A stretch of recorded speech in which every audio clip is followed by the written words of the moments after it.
You're fired effective next month." I was so shocked, my eyes nearly popped out. "You embezzled the company's money." "There's no need to deny it. We have proof. The petty cash was withdrawn during your overtime hours."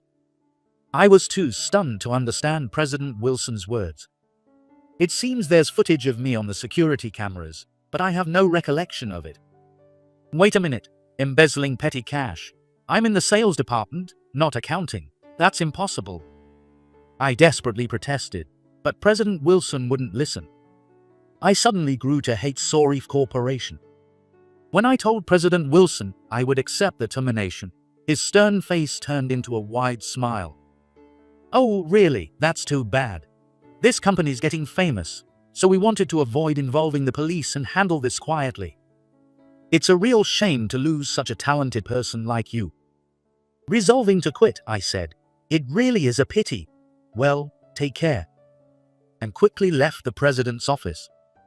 My name is Mike Moore, a 42-year-old man. I work as a sales manager at Sorry Corporation, a mid-sized trading company. After graduating from college, I joined this company and was assigned to the sales department. From elementary school to college, I led a very ordinary life without standing out.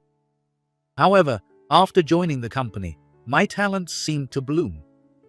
I quickly achieved top results in the sales department and soon became the center of attention as a promising new hire. Clients spoke highly of me, praising that I provided more than they expected from all quarters.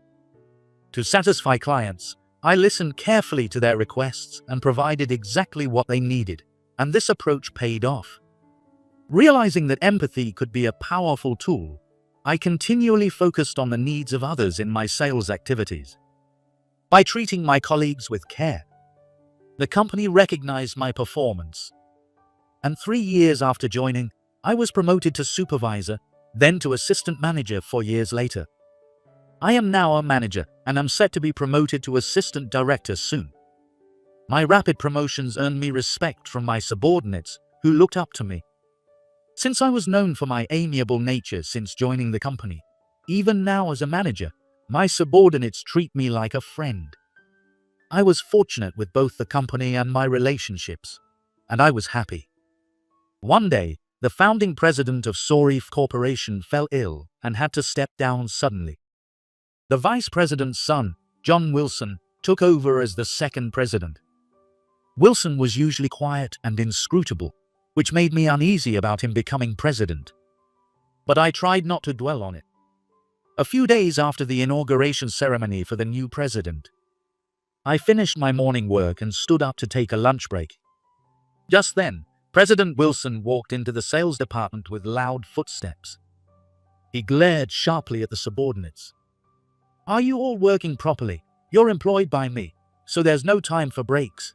Get out there and make some sales," he suddenly yelled, causing the subordinates to shrink back. Here we go again. Since becoming the second president, President Wilson had started to behave tyrannically. If we took a break, he'd yell, "Don't slack off." And even if we were working, he'd shout, "Do your job, you slacker," with no justification. As vice president, he was not very noticeable, but his drastic change in behavior shocked and scared the employees. Unable to resist, the subordinates put away their lunches and resumed work. I made eye contact with President Wilson and said goodbye before leaving the department. President Wilson stopped me. "Where are you going?" he asked aggressively, but I remained calm. "I'm taking my lunch break. It's already past noon." President Wilson's face suddenly turned sour, and he yelled at me. "Did you hear what I said? I told you there's no time for breaks. Skip lunch and get back to work." Such an unreasonable demand from the president made me respond. "But President Wilson, if we don't take breaks, our work efficiency will suffer. I understand that you're very dedicated to your work, but I don't think it's right to force that on the employees. I've always been the type to speak my mind. If something was unfair, I would argue against it, no matter who it was." The founding president liked this about me, but it seemed President Wilson did not. "You've got some nerve. You'll regret defying me," With that, President Wilson stomped off loudly. The next day, while I was working in my department, I was suddenly called to the president's office by President Wilson. Grinning, President Wilson informed me, "You're demoted from manager to assistant manager. It was a mistake to defy me." I couldn't believe what I was hearing. What? Why? I haven't done anything wrong. I immediately demanded an explanation, to which President Wilson responded with apparent satisfaction. "I just told you. It's because you defied me, that's all. Now get back to work." President Wilson waved his hand dismissively. Demoted for such a personal reason. I wanted to argue further, but President Wilson glared at me before I could speak. No matter what I said, he'd just send me away or demote me again. I decided to return to my department quietly. A few days later, as I was walking down the hallway to go out on a sales call, I heard shouting from a corner. I observed from a distance. President Wilson was the one yelling.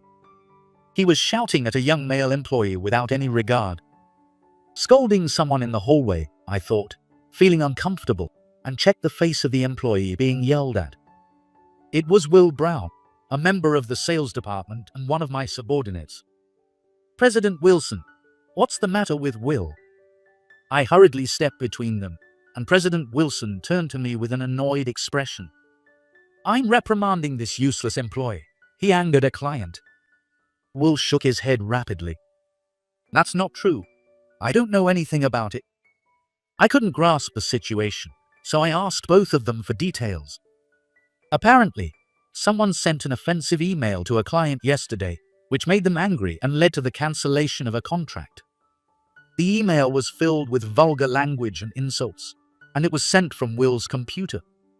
"They found the email in your sent history, and the security camera shows you using the computer at that time. You're definitely the culprit." "I really don't know anything about it. The email was sent after work hours, right? I wasn't working late that day. I was at home." I was stuck between the two, feeling confused. If their stories didn't match, it meant one of them was lying. But Will is serious and not the type to lie, especially not to send such insulting emails. So the one lying must be President Wilson. "President Wilson, please calm down. Since this happened just yesterday, a proper investigation hasn't been done yet, right? Let's have it properly investigated first." When I suggested this, President Wilson turned red with anger. "Are you saying I'm lying? I verified it myself and determined it was Will. There's no need to report this to the executives." His outrageous statement left me wide-eyed. This man was treating Will as the culprit, based solely on his own judgment. It's too early to decide he's the culprit. Let's hear his side of the story and investigate before making a judgment. Suddenly, President Wilson grabbed me by the collar and started pressuring me. "You better watch yourself. Do you know who I am? I'm the second president. What I say goes." President Wilson roughly released my collar and stormed off. In the end, Will was fired from the company. I was also demoted back to supervisor for defying President Wilson. Whether Will was really the culprit remained unknown. What I did learn was that President Wilson punished anyone he didn't like. I was devastated that such a terrible person had become president. A month later, President Wilson called me to his office again. I entered to find him sitting with a serious expression, surrounded by several executives. As I braced myself for what was to come, President Wilson got straight to the point with a stern face. "You're fired, effective next month." I was so shocked, my eyes nearly popped out. Every time I was called in, I braced myself, but it was still shocking when it actually happened. I decided to ask for the reason. "You embezzled the company's money." "There's no need to deny it. We have proof. The petty cash was withdrawn during your overtime hours." I was too stunned to understand President Wilson's words. According to him, the petty cash was being withdrawn late at night while I was working overtime. It seems there's footage of me on the security cameras, but I have no recollection of it. "Wait a minute, embezzlement. I'm in the sales department, not accounting. That's impossible." I desperately protested, but President Wilson wouldn't listen. You must have threatened the accounting staff to steal cash and keep them quiet. Apparently, you've been embezzling for years. I couldn't help but shout, "What?" The embezzlement had apparently been going on for years, amounting to millions of dollars. If true, this was a huge issue. Of course, I denied it and suggested a proper investigation. President Wilson shook his head in exasperation. It's useless to deny it. I personally verified it was you, Mike. This time, I had the executives investigate, and the accounting staff testified that you threatened them. I couldn't understand what was happening. I had no memory of any wrongdoing, yet they claimed to have solid evidence and testimony. I looked to the executives for help, but they avoided my gaze with apologetic expressions. Their faces reminded me of something crucial. Everyone in the company was afraid of President Wilson. Since demoting me, he seemed to have enjoyed punishing any employee he disliked. His behavior escalated, leading to sudden firings for flimsy reasons, like in Will's case, leaving even the executives powerless. If he instructed the executives and accounting staff to lie, they would comply out of fear. Now, President Wilson could fire employees at will with lies. I suddenly grew to hate Sorif Corporation. When I told President Wilson I would accept the termination, his stern face turned into a wide smile. Oh really? That's too bad. This company's getting famous, so we wanted to avoid involving the police and handle this quietly. It's a real shame to lose such a talented person like you. He probably never intended to involve the police. It was all a lie to get rid of me. I don't want anything to do with this company anymore. Resolving to quit, I said, "It really is a pity. Well, take care," and quickly left the president's office with a smile. After packing my things, I left the company, watched by my bewildered subordinates. A month after my official resignation, I was relaxing at home when my phone rang. Seeing the number, I realized it was from my old workplace, Sorif Corporation. With a sense of recognition, I answered the call without hesitation. It was President Wilson. "You, how dare you? Is this your revenge? What kind of prank is this?" President Wilson was furious. "What are you talking about? I haven't done anything," I replied calmly, which made President Wilson shout even more. "Don't play dumb. You started your own company and stole clients from mine.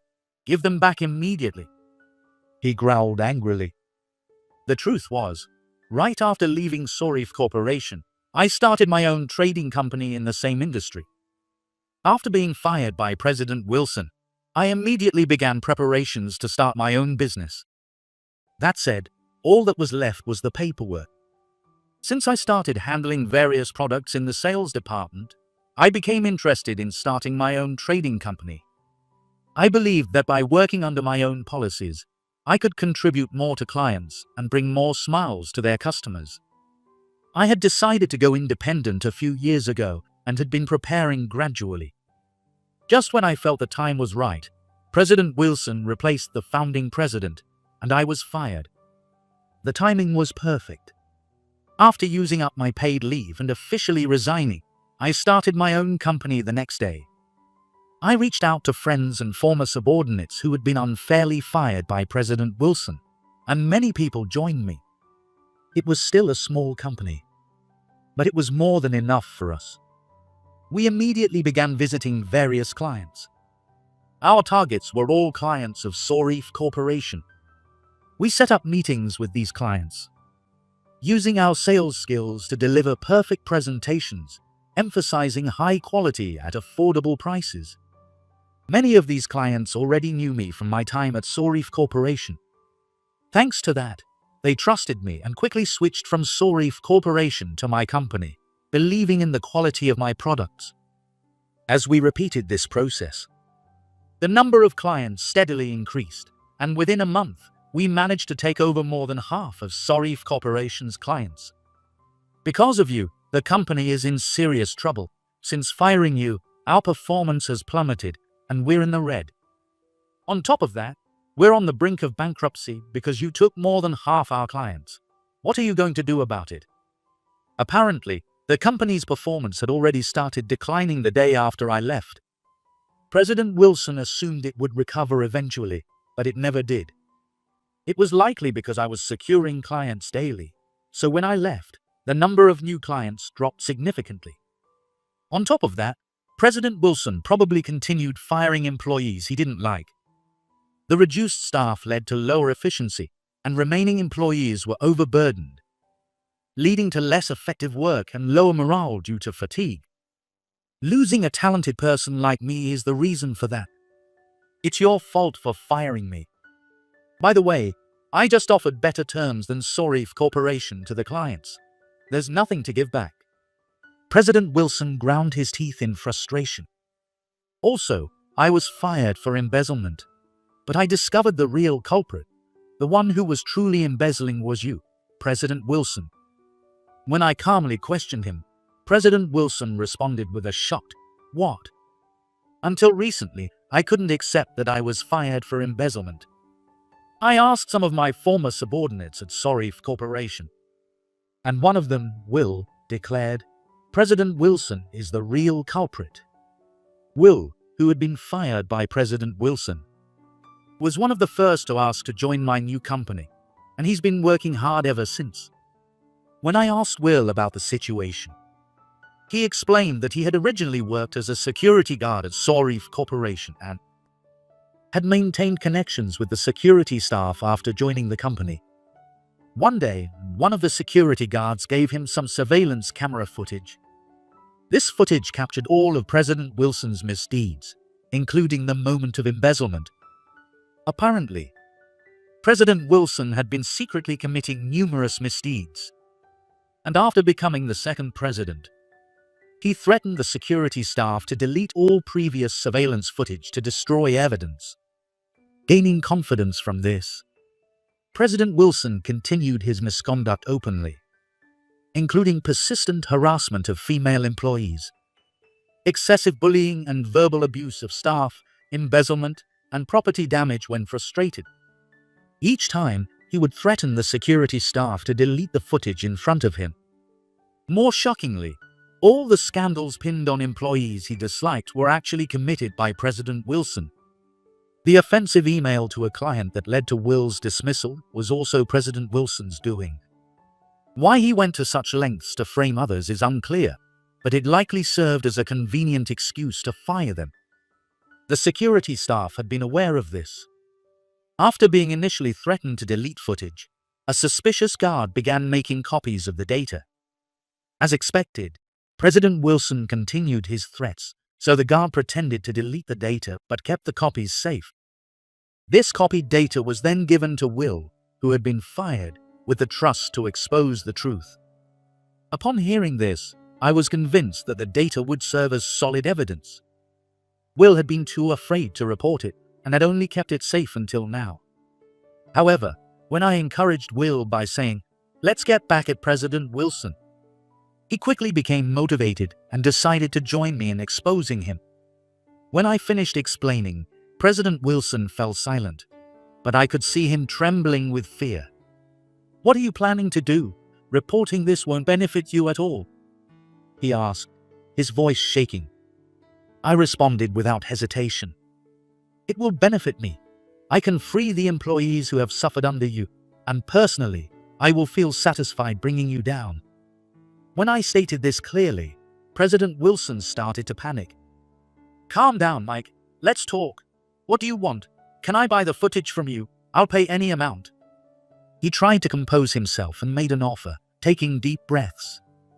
Being a president, he seemed to have plenty of money. Or maybe it was simply because he had embezzled it.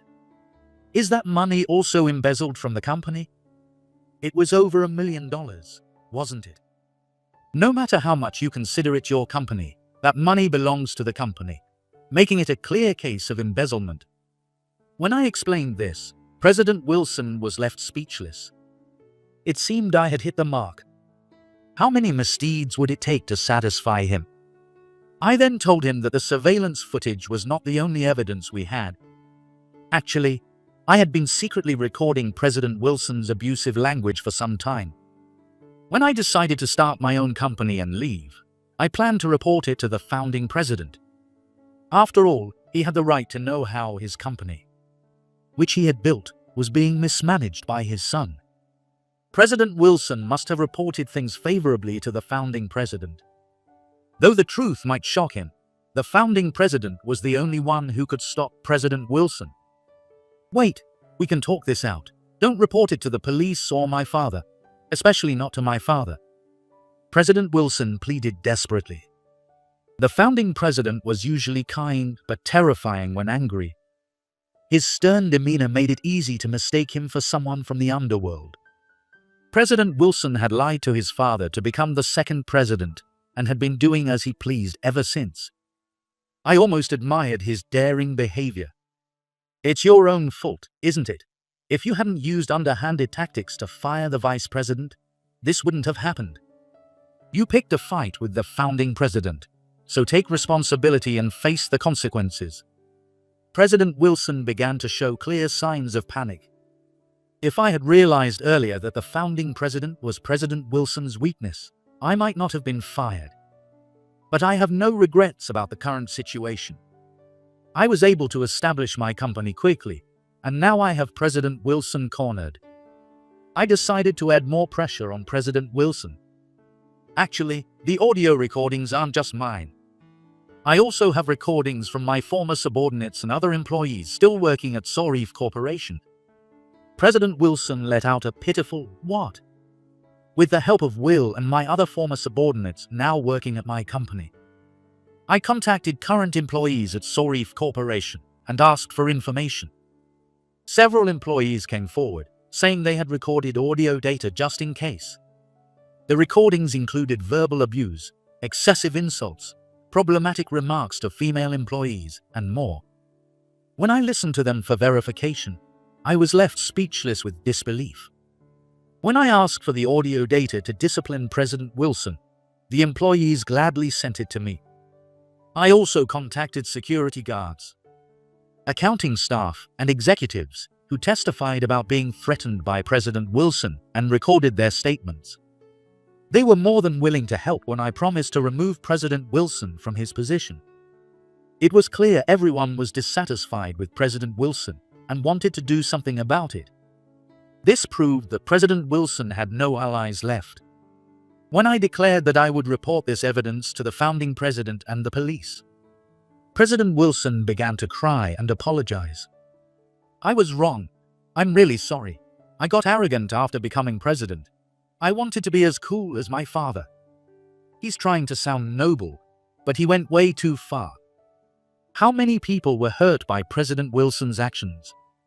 He needed to reflect deeply on what he had done. I simply told him, "Be prepared," and abruptly hung up the phone. For a while, President Wilson kept calling, but I ignored him completely. Eventually, he gave up and never called again. The next day, I reported the situation to the founding president, who was recuperating at home. I thought it might be too harsh for him in his condition, but my worries were unnecessary. "What is that fool doing? He's disowned," he shouted in anger, then apologized and thanked me. When I asked if it was okay to report this to the police, the founding president agreed without hesitation and urged me to make sure President Wilson faced the consequences. That same day, I submitted the evidence to the police and filed the charges. A few days later, President Wilson was arrested for embezzlement and other related crimes.